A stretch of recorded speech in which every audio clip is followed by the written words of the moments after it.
I think we can segue into the tribute album, Ozzy Randy Rhoads tribute album. And I would say that this is an album that is something special, that was packaged in a very special way, that was promoted very well. There was a lot of excitement and anticipation, I think, leading up to this. I was a huge Randy Rhoads fan. I still am.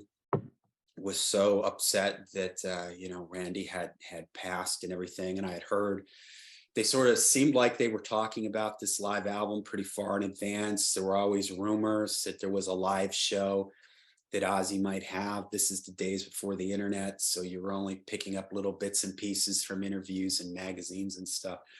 So I was ready for this. I knew it was coming out. I can, there's Polaroid pictures in my mind of certain moments, musical moments. I tell the story of hearing Diary of a Madman for the first time up late at night with the headphones on by the glow of my stereo light.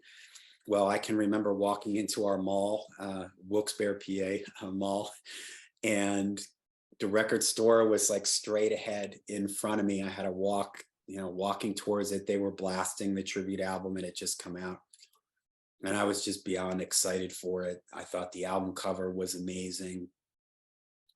The packaging on it, whereas the packaging on Intermission was disappointing. This was great. There were all these pictures of Randy. It felt like what the title is, a tribute. It felt like a real tribute to Randy. And although I had a cassette recording of the King Biscuit Flower Hour show, which I mentioned in the show introduction. They took part of Randy's solo from that particular show. So I had heard Ozzy live with Randy, but this was still really special. I was super excited about it. I just remember running to my car and cranking it up, and was so cool to hear.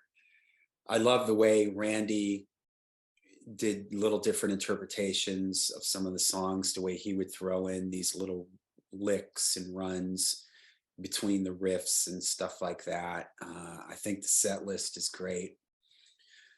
And of course, the real special thing was at the end, hearing these outtakes from Dee. And at that point, I had never heard Randy's spoken voice, and he had so many pictures of him. And to hear his voice like that was it just really took me back and almost emotional, hearing that for the first time. And D is such a delicate number and everything. So I just loved it as I was revisiting it. There are some things that, going back and revisiting it now, I kind of, and these are all minor quibbles. I would have liked to have, I'm not quite sure why they put Goodbye to Romance and No Bone Movies at the end. I know that they're from a different show, and they're, got Lee and Bob on them, but that should have been, Goodbye to Romance should have been placed like maybe after Believer, before Mr. Crawley, a place where a ballad would have worked in a show. No Bone Movies should have been, I don't know, after Flying High Again or something. And then they bring the show Revelation Mother or Steal Away the Night, and then they come back out for the encore and they do the Black Sabbath numbers. On the Black Sabbath numbers, I was really excited to hear Randy playing these Black Sabbath songs. He takes them in a totally different direction. He doesn't seem to, whereas Zakk Wylde plays it very much, tries to play it the way Tony Iommi would. Randy just seemed to just completely do his own thing here. His guitar solo in Iron Man and Children of the Grave and Paranoid is just completely different than the studio versions. He just goes off on them. So I think that's a lot of fun. The mix of it, I gotta say, as I was revisiting it, wasn't quite as good as I remembered it being. I think that Randy's guitar is a little bit bright sounding or something. It's a little fizzy and brittle. And in preparing for this, I went and I mentioned at the beginning of the show that the majority of this show was taken from Cleveland, Ohio. And you can hear that entire bootleg on YouTube or wherever. And I was listening to that show as I was making notes for this, and it was I was really digging it. And in some ways, I wish that they had maybe kept more of that vibe. Now, of course, Ozzy completely redoes all his vocals. Anytime he does a live record, he completely redoes the vocals. And maybe that's what takes away from it a little bit.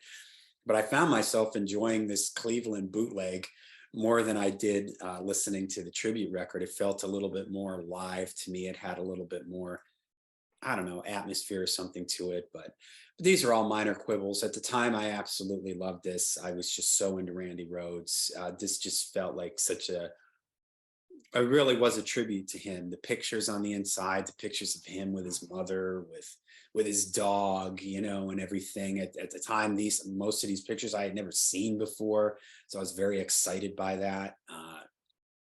So I don't, you know, overall, very fond memories of this album. Bittersweet because it felt like, you know, Ozzy said, "Hey, this is all we got in the vaults." We would find out years later that wasn't the case, but at the time I thought, all right, this is the only live Randy Rhoads recording, that proper official recording that we're going to get. But I loved it. Very, very fond memories of hearing this for the first time, and revisiting it really took me back to what a big Randy fan I was, and just in general this era, you know, of Ozzy and everything. It's loved it. Everything you said about this album is exactly the opposite of how I feel about it. This is a perfect example of too little, too late. I had no interest in this album when it came out. One reason was because I already had this. I already had this 5 years prior. Yeah, he's holding up the Live in back. That's Cleveland. Now there's a little bit of a speed thing. There's a little bit of a speed thing here, so it's good that Tribute was speed corrected. But I had this. I way 1982. I had this recorded live in Cleveland. So I, and plus I heard the King Biscuit Flower Hour. I heard that one Saturday evening, and that I was really thrilled because that took me by surprise. I would just regularly tune in on Saturday nights and listen to the King Biscuit Flower Hour, and usually I'd hear like Heart, Pat Benatar, Fleetwood yeah. Mac.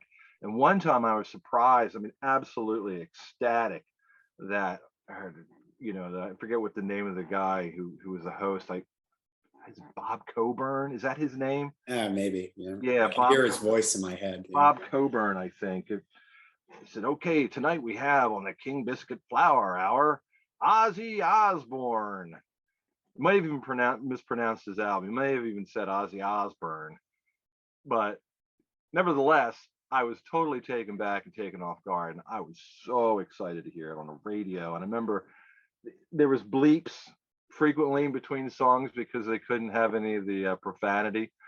What was cool Yeah. about this, there's no bleeps on the Bat's Head Soup. Bat's Head Soup, it's called, and it had no bleeps. But on the King Biscuit Flower Hour, it did. And there's a one part he said, I remember I used to have to turn it down. I listened to it all the time, but I had to turn it down for my mom, who probably in retrospect wouldn't have cared at the time anyway, but I was a little self-conscious about it. Like, he starts the song Flying High Again. He's like, this one's called Flying High Again, so keep on smoking those joints. In total Ozzy fashion, man. So I used to like to run over to the stereo and turn it down. But anyway, so yeah, for as far as like hearing Randy, now my first concert, and we've talked about this before, my first concert was Ozzy Osbourne and Diary of a Madman tour. Unfortunately, it was one of the first, if not the first, rescheduled date after Randy died. So I saw him with Brad Gillis, but the set list is the same. So that was in 1982. So by 1982, I mean, I had already pretty much satiated my appetite for live Ozzy. And then I don't know. I mean, I guess I was almost resentful of the fact that Tribute was released so much later than when it would have been appropriate. Beat the boots, man. Put this thing out when Ozzy, you know, was at the height of his career, and everybody was fans were still mourning Randy.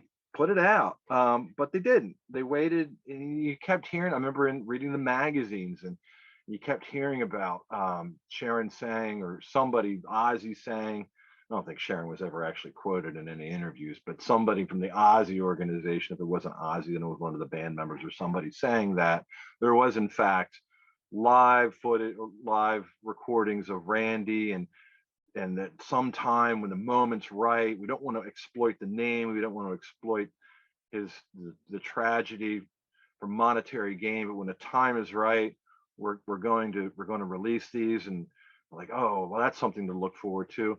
And the irony is that it actually seemed to absolutely exploit the tragedy for monetary gain, because in 1987 I don't think Ozzy's career was really thriving.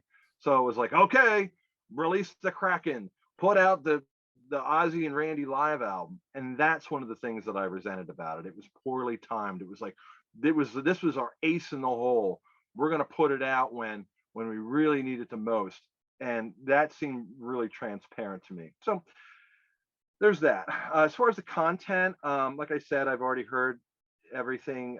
Goodbye to Romance, No Bone Movies. The reason that's tacked on the end, now they did play Goodbye to Romance further into the Diary tour, because that's when they hung John Allen the Midget from the center spire. And I don't remember what song. I don't remember exactly where it fell into the. I mean, I could look. I have got a bunch of Ozzy bootlegs from 81 to 82, but I believe it was somewhere around the middle of the set. And so Goodbye to Romance definitely should have been earlier in the context of the album. But No Bone Movies, I don't believe, I could be wrong, I'm sure if I am, someone will correct me, wasn't performed during the Diary, or at least not the second leg of the Diary tour, so it was dropped. These two are together because I think, if I'm not mistaken, this may be the Chelmsford. This is what the original Blizzard of Oz with Bob and Lee. Yeah, the Yeah. Southampton people So think. these songs are probably back to back in that original context of 1980, and that's why they're basically on side 4 as bonus tracks, because they sort of disrupt. Looking at the set list on Bat's Head Soup, we're going track for track. Yeah, I mean, that's it. I Don't Know, Crazy Train Believer, Mr. Crowley is side 1 on Bat's Head Soup. Side 1 on Tribute is I Don't Know, Crazy Train Believer, Mr. Crowley. Side 2 on Bat's Head Soup is Flying High Again, Revelation, Steal Away, Suicide Solution. So side 2 on Tribute is Flying High Again, Revelation, Steal Away. Side 3 begins with Suicide Solution. And there's no Black Sabbath song, so it's not the complete Cleveland performance on Bat's Head Soup, probably because it's a single album and you couldn't have all that material on one single album. But yeah, so in succession, after Suicide Solution, Iron Man, Children of the Grave, and my trademark, Paranoid.